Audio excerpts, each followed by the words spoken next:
This show is about your life, how to make it better, how to make more from it, how to love deeper, how to share it with others. This journey is about connection to your dreams, with topics centering on love, money, sexuality, and energy that unites it all. This show will change your life.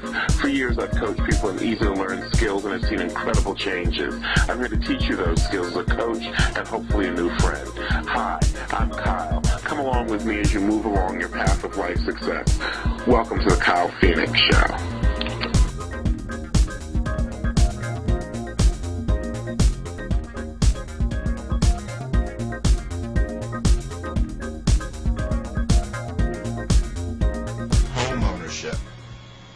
The American dream.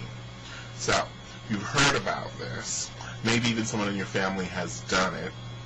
Maybe you have relatives who have done it in different parts of the country. And you're looking at, how can I own a home?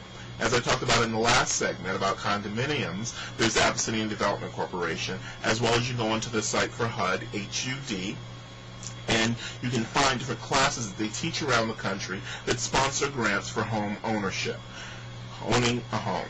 Owning a home is just a simple thing, as we explained with a condo with a co-op, of mortgage with a bank, good credit, what your interest rate is going to be, locating a home. You can actually get pre-approved for a mortgage. So a realtor may actually ask you, well, how much you've been pre-approved for. What this actually means is you go through the process with a bank, you choose your bank, you say, hey, I want to be pre-approved for a mortgage. The bank says, you know something, we would be willing to lend you for a mortgage $200,000 based upon your work, based upon how much money you have saved, based upon your credit rating, based upon all of those things. $200,000 we feel comfortable with you at. Now, that's essentially like a $200,000 credit card that you have to go out and shop for a home. Things you want to consider in a home. You want to consider how long you're going to be in a home. You're probably not going to be in the same home forever, unless you decide you're going to be in the same home forever. So you might want to look at your first home as your starter home, that you're going to be there maybe 2 to 5 years. And then your needs are going to be greater. Maybe your job is going to move someplace else. Maybe you want to decide to move someplace else. So you want to look at your starter home.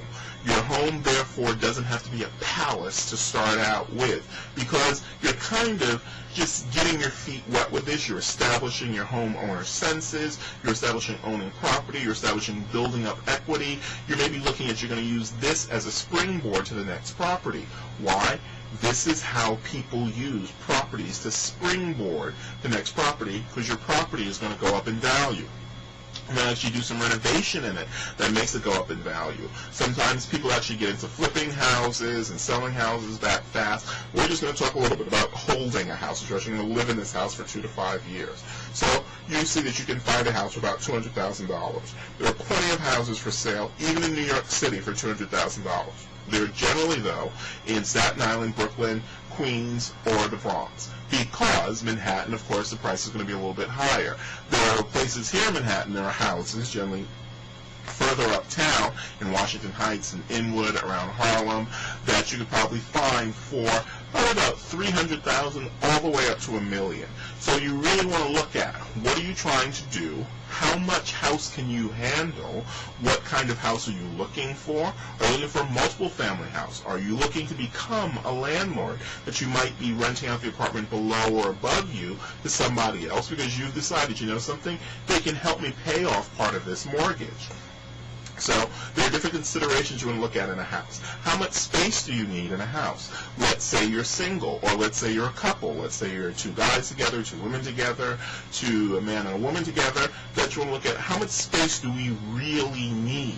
Because we're actually now buying the space. So you might decide, you know something, with the 2 of us, a 3-bedroom would be fine. A 3-bedroom house would be fine. Generally, houses are about 3 bedrooms. If they get smaller, kind of cottage size, and there's only 1 or 2 bedrooms, generally houses start out at a kind of a standard of 3-bedroom, because part of it is planning for 2.5 children. So there's going to be a master bedroom and 2 other bedrooms, potentially 4 children. There might even be a basement for storage, or a fully renovated basement that you can use as a family room. A great place to look, and one of the most exciting places, I think, to watch television is HGTV, the Home and Garden Television. where they actually have television shows like Design to Sell, Buy Me, Get It Sold, What Is This House Worth, where you can kind of start seeing the jargon, the language of what homes look like, what would be appropriate for you. People who are buying My First Place, it's a great show. Property Virgins, another great show where you can start getting into the world of what does this look like. This is probably what, a year or so out from purchasing your first property, where you say, oh, that's what I like, oh, that's not what I like, oh, I don't want that, or I don't need that much land, or, you know, something, I want a ranch level house, or, you know, I actually want an up and down stairs. These are great things that are actually, there's some great educational things for your financial future on television. So you decide what kind of house you want. Then you might want to decide what area you want the house to be in. Now remember, you're thinking about the house being for 2 to 5 years. There are even special programs for teachers, police officers, firefighters, and paramedics where the mortgage can be cut in half as long as you legally live in the house for 2 years and it's not a rental or multiple family property, that the city or the state will help you purchase a property, because one of the things they feel is that in those different careers, a teacher, a police officer, a paramedic, or a firefighter, you're going to add a stability and help to improve the neighborhood. So a house you might be looking at for $300,000 may actually only be $150,000 because you're a teacher.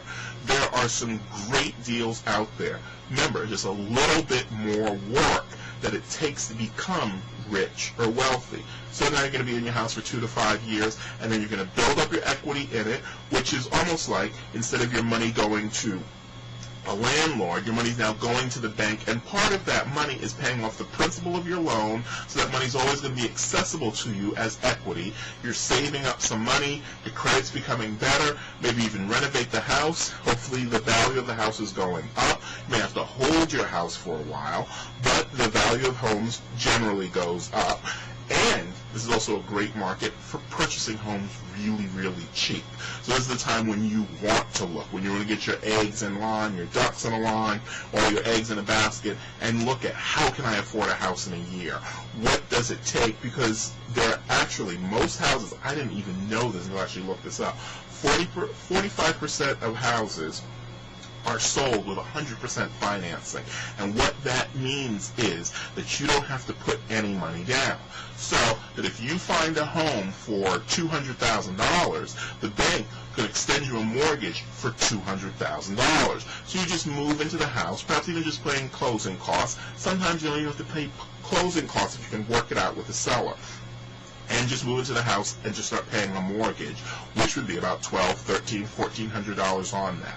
So you might actually be able to purchase a house without what you think a large balloon down payment of $5,000, $10,000, where you think it's going to take all this money to get in, where it's going to be all this hassle and work. It's a great time to start looking at purchasing a house and establishing how you're going to generate a level of being able to take care of yourself, being able to take care of your family, having some kind of value and worth financially within yourself for retirement or for your family or for college.